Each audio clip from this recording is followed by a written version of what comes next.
You're listening to the Real Men Talk podcast with Stan and Marc. And welcome to the Real Men Talk podcast with Stan and Marc. Stan is in St. Louis. What's up, Stan? Hey, guys. What's going on? And I am in New York. And Stan, you were just saying you ran across an author that got you fired up, man. Break it down, man. Who is she? I'm not too familiar with her. I was just reading her Facebook page. Her name's April Mason, and just reading and looking at some of her quotes and some of her businesses that she runs. I was pretty impressed, and I want to find out more about April Mason because she seems like she's a pretty upstanding young lady.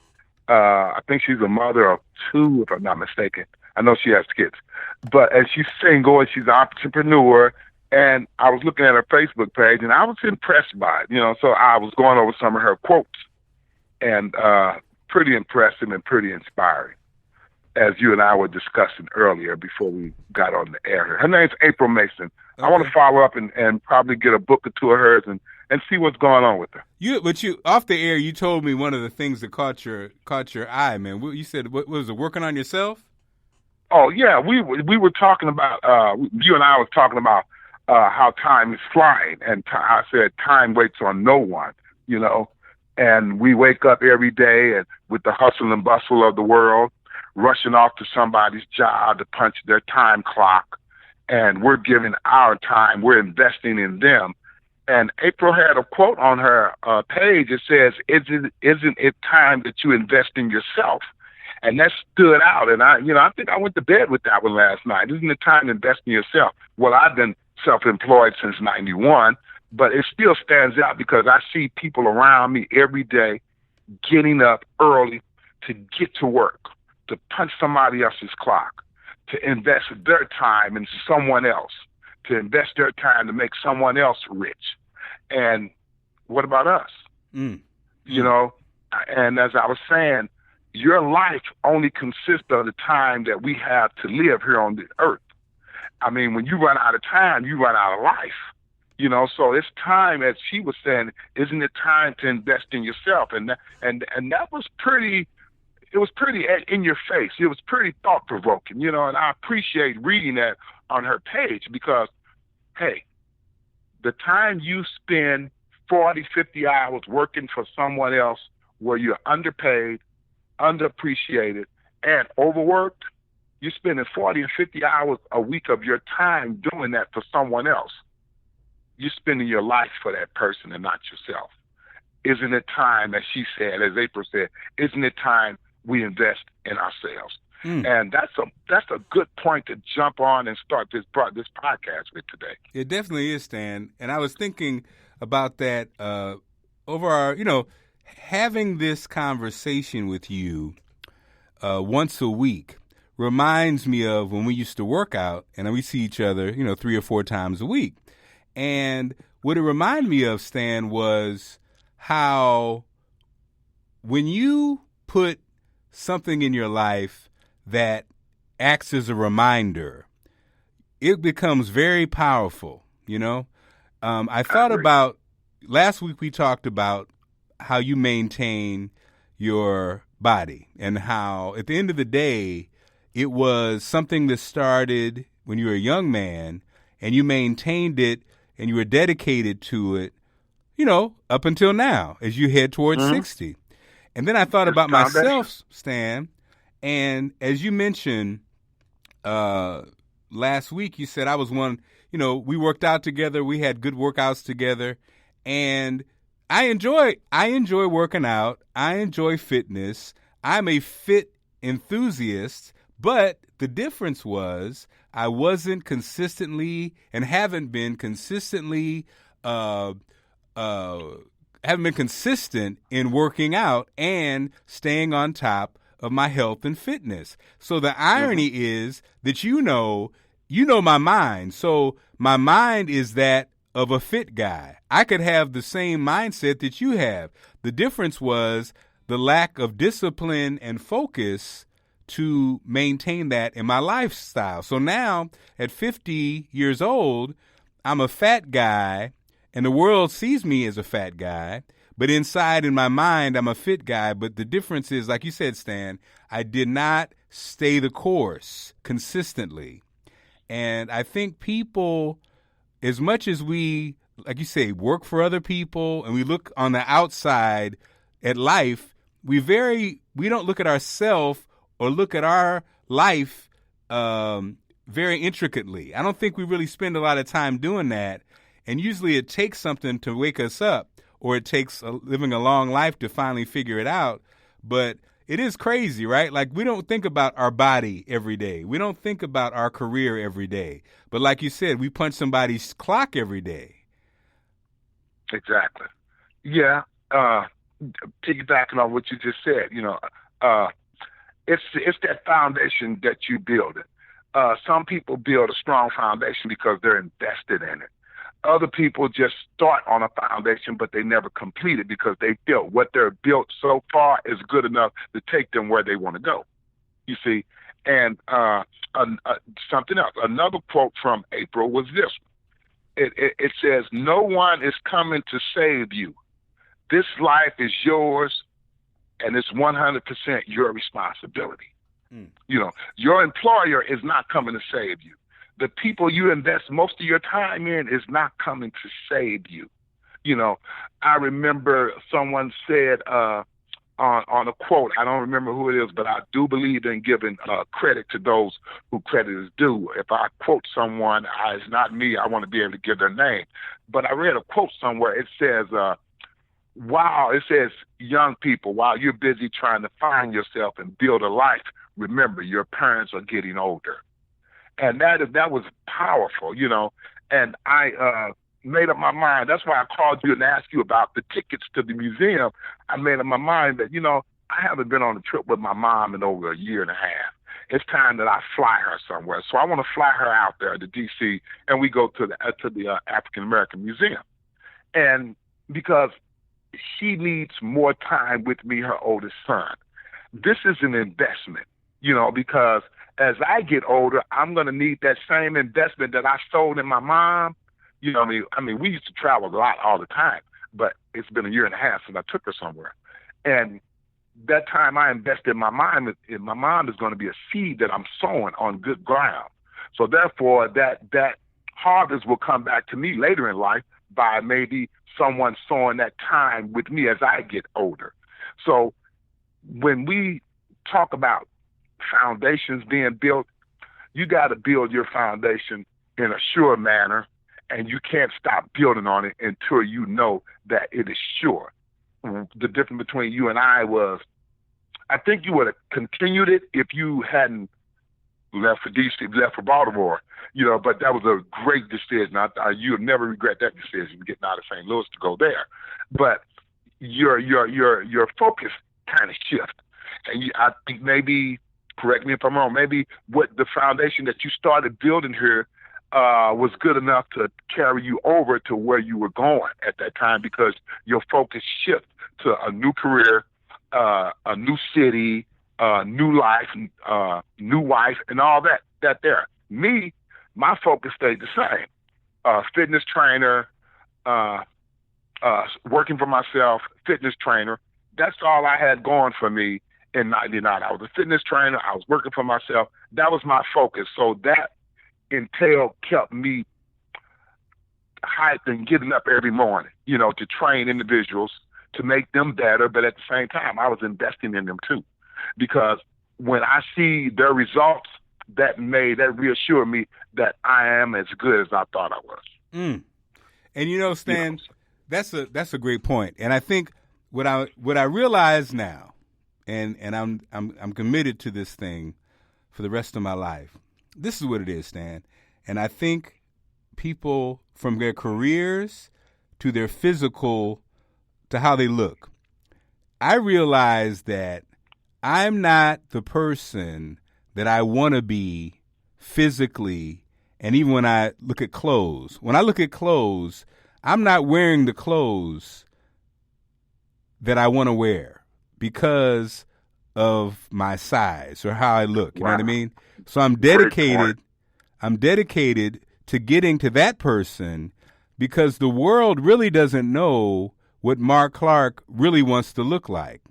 And so I think we all do this in some aspects. Some people aren't the person that they want to be, or some people don't look how they want to look.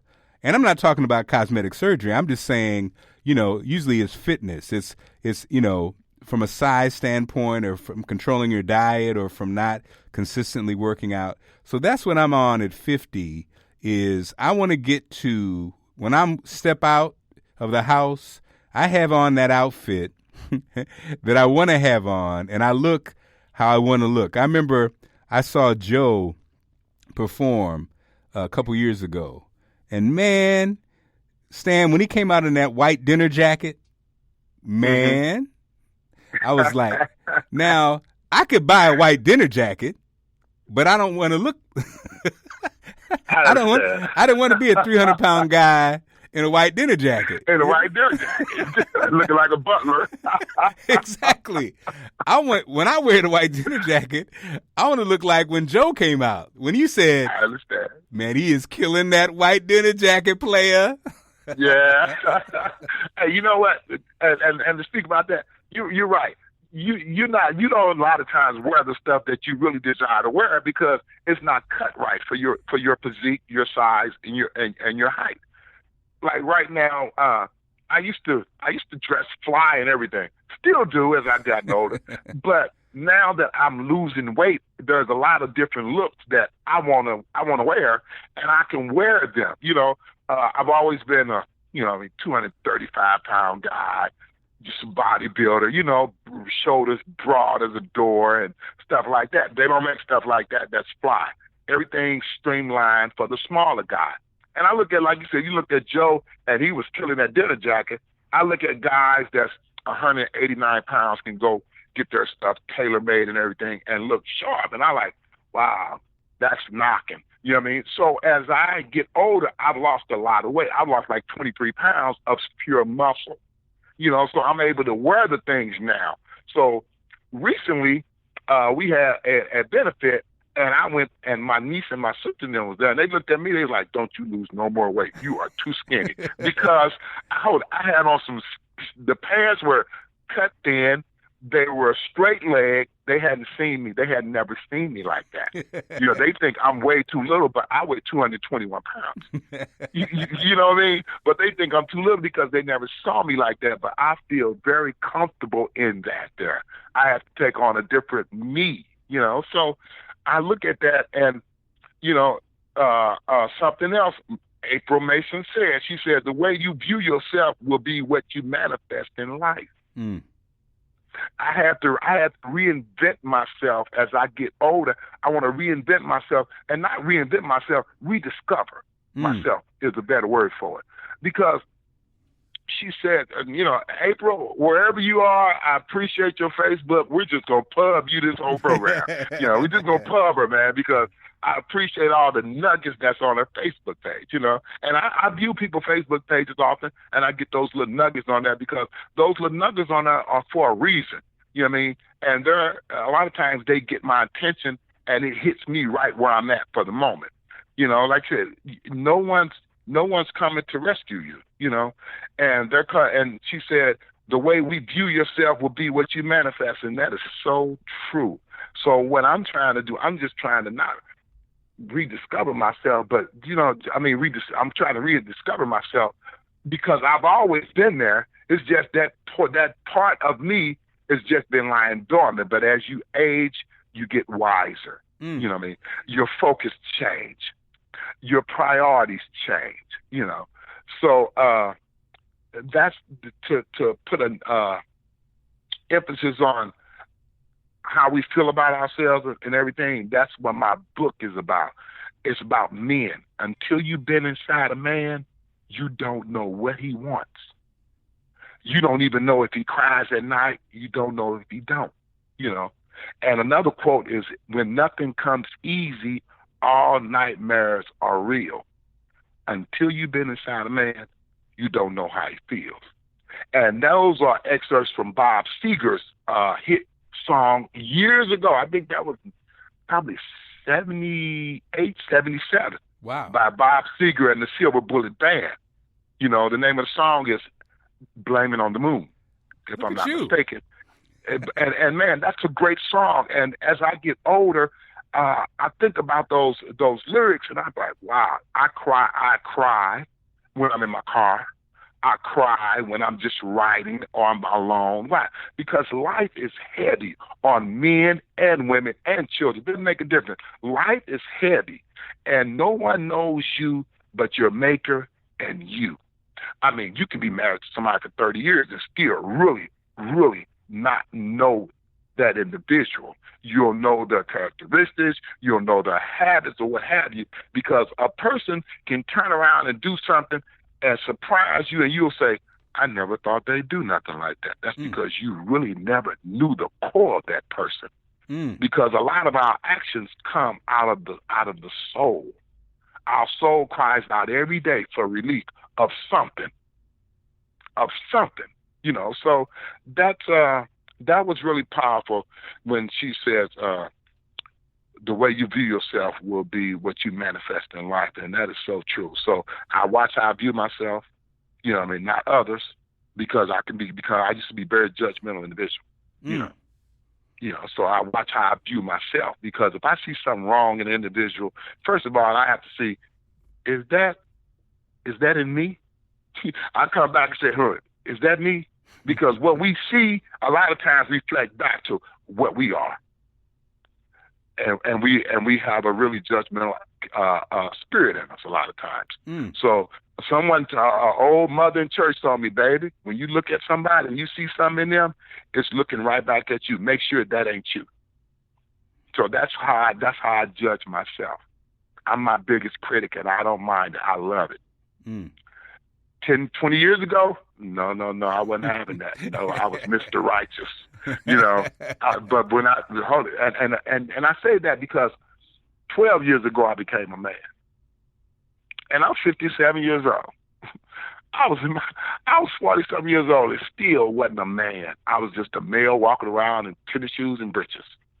What did it? You know, so what did it? You know, and when I looked around and I woke up one day and realized I wasn't putting it for myself. I looked at all my mom. I looked at my sisters. I looked at my daughters, and I looked at how much they depend on me and how much they looked up to me. And when I realized that, hey, you know what? This ain't about me. This is about what I can do for others. This is about being there. This is about stepping into your responsibility. That's what manhood is all about. Stepping up and owning your responsibility, regardless of how rosy it is, how rough it is, because a lot of roads are going to be more rough than rosy. You know, you got to earn your keep in life, you know. And I look at it and I realize, hey, man, my mom, my sister, them, they rely on me, they depend on me, and guess what? They are in my corner 100%. And one more quote from April's page was this. It says, and this was powerful, I love this, she says, a wise feminine woman will ask her man, how can I serve you? Instead of, what are you going to do for me? I was like, wow. See, the thing about it is, a real woman don't mind serving her man. And a real man don't mind serving his woman. I look at my daughter and my son-in-law, he waits on her hand and feet. They've had 5 kids together. 5 kids together. All of them here, they're married.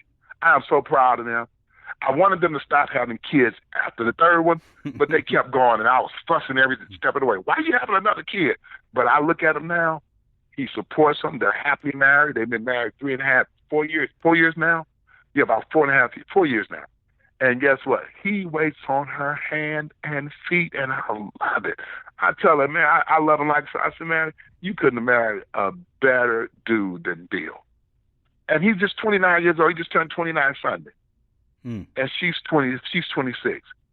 You know what, man? He waits on her hand and feet, and that's how it's supposed to be. And guess what? She pumps him up. She builds him up, because I used to teach her, if you ever want to get something out of your man, make sure you support him. Don't beat him up. Don't drag him down. If he's doing something you don't approve of, sit and discuss it with him when it's real peaceful. Don't argue, but catch him when it's real peaceful. And y'all just have a conversation about it. You know what I mean? And I'll tell you this one thing, man. She pumps him up on Facebook. She is so proud of her husband, man. And I just look at him, and I notice he waits on her hand and feet. Period. He waits on her hand and feet. And I'm like, that's how it's supposed to be. You guys wait on each other, hand and feet. And as long as you got that going, can't nothing come between you but you. Hey, man, I was in a relationship here for 3 years. Honest to God, I never thought this would happen. I always wanted it to happen, and it happened, but I didn't see it coming. With a young lady, hey, man, I'll tell you this one thing. I was so crazy over heels for her, another woman didn't have a chance. Trust me. And you know me. You pretty well familiar with me. You understand what I'm saying? So to say another woman didn't have a chance to get me from her, I said that from the bottom of my heart, man. You know what I mean? And heartache do come, you know what I mean? And when it came, you know, it caught me off guard, but hey, I sowed good seeds, so I'm expecting to reap a harvest somewhere because I didn't reap it from her, you know. But I waited on her hand and feet. But the thing about it is, she just outgrew me. That's all. I understand that. She was older than me. She outgrew me. The things like that happen in life. And she came home. Chris Brown, and I laughed at this about a week ago. Chris Brown and what's the big dude name with the glasses? They got that song. I'm sorry. You feel me? Mm-hmm. This true story. I'm sorry. Rick Ross. I'm sorry. And Rick Ross sings a part in that. He said, she packed her bags and left me. She came home, packed her bags, and left me home, and I'm still hurting. Bro, that was my theme song for almost a year. Wow. That's for sure. She came home, packed her bags, and left me, and I'm still hurting. Oof, we're good friends. It took me a year. It took me a little bit over a year to get over that. And I still ain't over it, but I can move on now. You know, I can move on. She calls me every now and then for a workout. Hey, you want to get a workout in? You know what I mean? I say, yeah. You know why I say yeah? Because she's my protege, and I always want to see her do good. You know? So we knew it was coming, but it hit me unexpectedly, though, because one day she just came home and hit me with it. And I just said, you can leave, but I'll never let you go. That was it. You can leave, but I'll never let you go. And those were the words, and I realized those were the words from a real man and a real friend, you know. So that's why we call it Real Men Talk Podcast. We're talking real feelings here. And Stan, I want to do so to promote this week's show. I had a couple situations like like your book. You have a book coming called "Did You Not Know?" This one just said the question just said why. So let's roll through these questions, these nuggets. I call them Stan's nuggets, real quick. Okay, I'm gonna present them for you, and you knock them down. So. One of them said, did you know bad breath can mean bad health? I thought about this, Stan, because I have some friends, fellow big men like myself. I'm very conscious of my breath. But what I notice is a pattern of brothers, most of the time big brothers, big sisters, their breath kind of has this kind of scent that almost smells unhealthy. What's going on there, Stan? Why you had to go there? You said that smells. They have a scent that smells unhealthy. Some do. Through my studies, big people, when they have a breath that smells scenty and you can't identify with it, if you really think about it, I ain't saying tell them over their mouth and blow in your face or nothing, but that's a sign of high sugar, diabetes. You know what I mean? Now, if you'd have said that certain people just have bad breath, like bad halitosis, that's a sign of some intestinal dysbiosis, just disruption in the gut flora, and a good dose of probiotics and changing your diet away from a lot of fast food and processed foods will take care of that. But you have to be on a regimen of probiotics for a while. Now, this scenty stuff, that's a sign of diabetes. You know, it really is. I learned, my mom said something about this years ago because my mom used to be a confidant. She used to take care of people, and she's seen many people die. And she said that one of her clients was a diabetic so bad that her urine smelled very sweet, like nectar from a honey, when bees are out there in the field pollinating, it smells sweet like nectar. She says that's how one of her clients' urine smelled. And I never forgot that. That was about maybe 10, 12 years ago, something like that. I always remember that. And anytime you're urinating and your urine smells kind of flavory, that's a sign that your sugar levels are high. Mm. So the same thing with the minty, with the fragrance, breath, or what have you. It ain't like they're chewing on mints 24/7. But that is just something to monitor.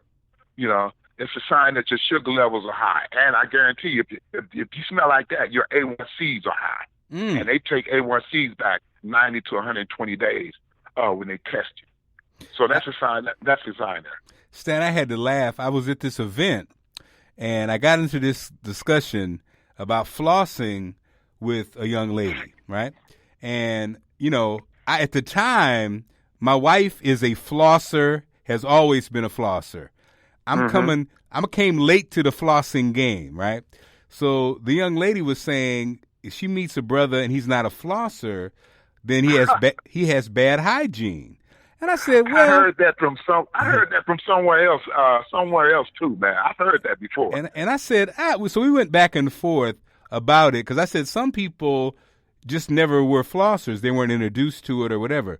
But I had to laugh because I started flossing regularly, Stan, and the amount of food that that comes out every day made me judge myself. I said, damn, all these years I've been leaving these food particles up in my teeth, because once you start doing it, then it hits you.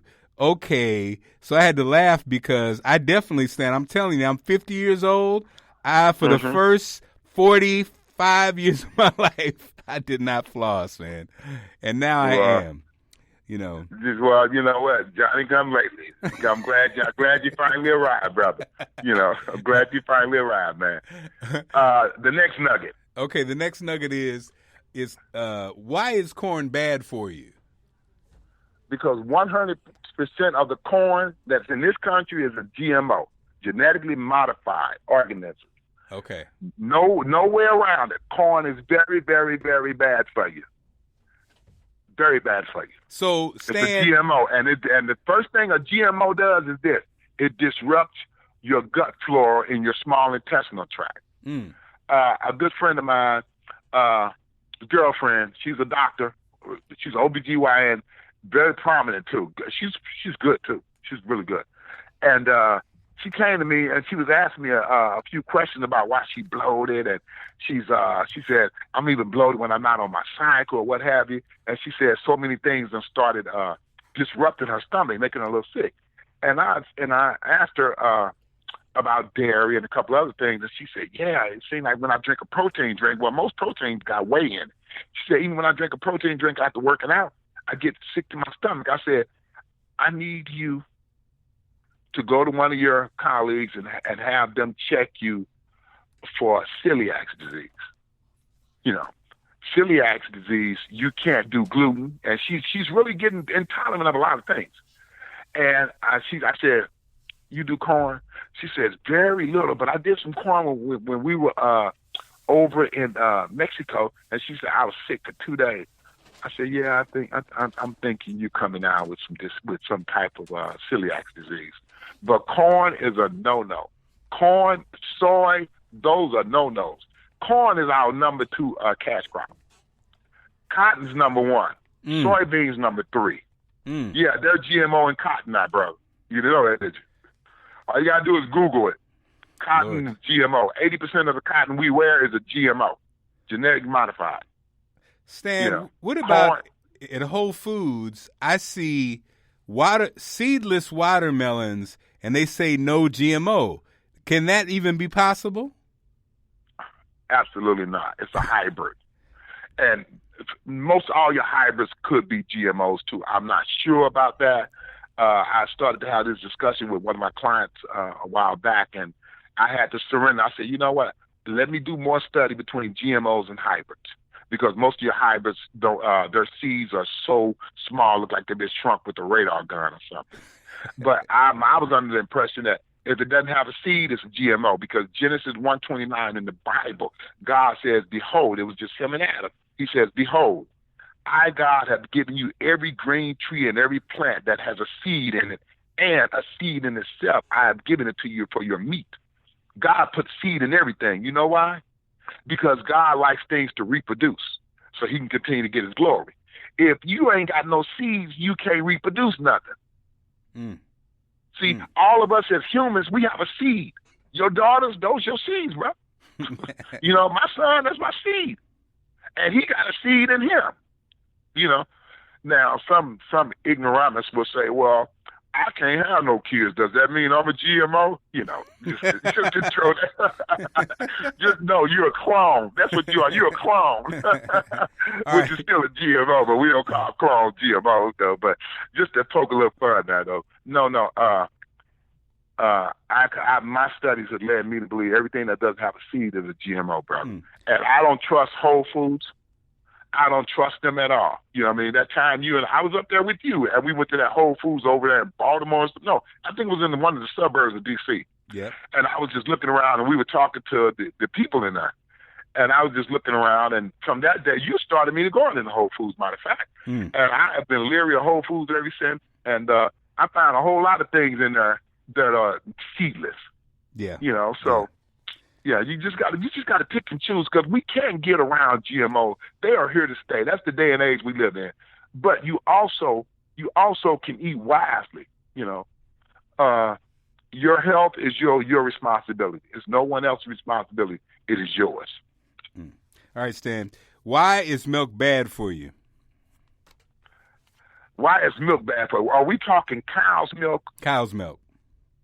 Any milk, any milk that comes from a four-legged animal is bad for you. For the simple reason, we weren't supposed to be drinking that. If you got to do your studies on why the Food and Drug, no. The American Dairy Society, how did they get the leverage on pumping up? Milk is good for you. Milk does a body good. They had to do something, all that milk coming out of the cows. And if you looked at milk when it come out of a cow, you wouldn't even drink it. The color of it is full of pus. Excuse me, yes, I'm about to get to some people, to the milk drinkers today. If you look at the milk coming out of a cow, it's full of pus. And once they what do you say, pasteurize it. See, sterilization and pasteurization is totally different. All milk is not sterilized, but all milk is pasteurized. You see? Yeah. The guy that created pasteurization, his last name was Pasteuret or something like that. And milk, most of the milk is full of hormones. Number one hormone that's in milk is bovine. And bovine is horrible for males, and it's hazardous for females. Because it's hazardous for females because it's full of extra hormones that our females nowadays don't need, because we're getting a lot of other estrogen mimicking hormones from other things like plastics, once they're heated in the microwave, plastics, soy products, which is in maybe 60% of the processed foods that we eat today, especially if they are refrigerated. If you refrigerate it, a lot of times it's 60% soy. I'm doing a study now on they in a laboratory, they took some 90% ground beef and I'm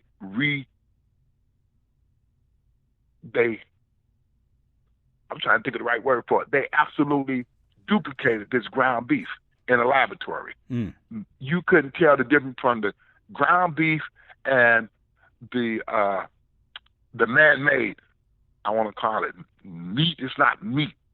But anytime you go into these supermarkets and you buy meatballs in a bag with that little gravy in it, man, that's not meat. Anytime you buy a soy burger that's already made up and it's frozen or whatever, that's not meat. You know what I mean? Those are soy. All that is soy, nothing but soy. So women don't need milk because they don't need the extra hormonal boost, because a lot of that contributes to breast cancer, because a diet full of antibiotics, which society is over flooded with antibiotic regimens, a life full of carbohydrates, a life full of drinking, and a life of drinking alcohol and those things, all the extra hormones combined with that causes breast cancer. Mm. They already know. The research is out there. People just don't read and study like they need to. Men don't need milk because we don't need those extra hormones in our body because it attacks our testosterone, drives it down, and estrogen levels in us escalate.